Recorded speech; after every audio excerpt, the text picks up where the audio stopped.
Usa ka 14 anyos nga batan-ong lalaki ang na-rescue sa taga Bureau of Fire Rescue Force ug sa PNP personnel sa Mambaling Subway sa Cebu City. Samtang usa ka 26 anyos nga lalaki ang naluwas usab sa Mabolo Police gikan sa usa ka edipisyo sa Barangay Laho. Si Alan Domingo sa dugang detalye.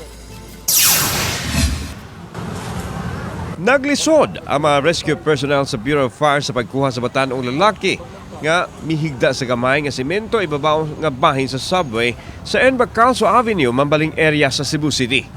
Migamit pa og PC nga gihimong harness ang personnel sa BEP aron mabitad ang batan-on. Human sa pipila ka attempt, nakuha gyud ang batan-on og nadala sa luwas nga lugar.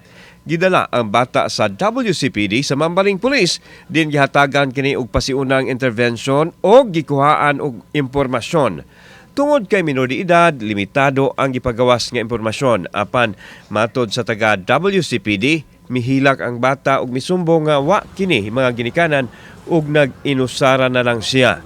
Ana ang batan-on sa DSWD ug ipaubos sa psychosocial intervention. Wa na magpa-interview ang pulis ug ang DSWD.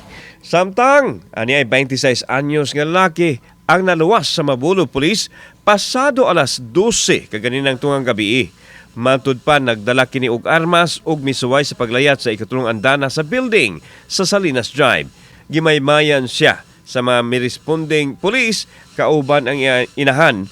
Dihang nakakita og lugar daling naluwas ang maong lalaki.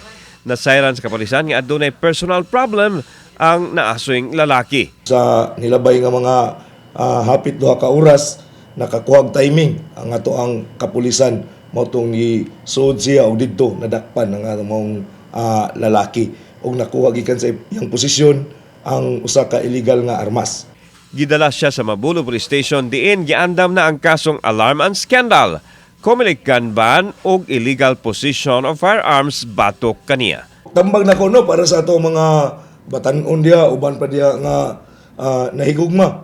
Hindi lang kita pada sa atong gibati. Adunay andam kay maminaw ninyo ang police station 4, pwede ra mo moari dere, andam kay maminaw ang Kapulisan. Kung doon na mo ay problema. Wa magpa-interview ang maong lalaki. Kauban si Clover Lumayag, ako si Alan Domingo. Balitang, Bisdak.